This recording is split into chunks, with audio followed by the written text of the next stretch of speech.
মালার ওয়ান্ডার ওয়ার্ল্ডে সবাইকে স্বাগত। যারা আমার বড় তারা প্রণাম নেবেন, ছোটদের আমার ভালোবাসা জানাই। আজ আমাদের বাড়িতে সোমবার দিন সরস্বতী পুজো।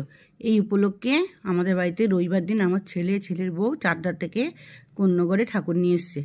এবার আমাদের সরস্বতী পুজো মানেই একটা ভোগের ব্যাপার আছে। তা আমি সরস্বতী ঠাকুরকে ভোগ দিয়েছি।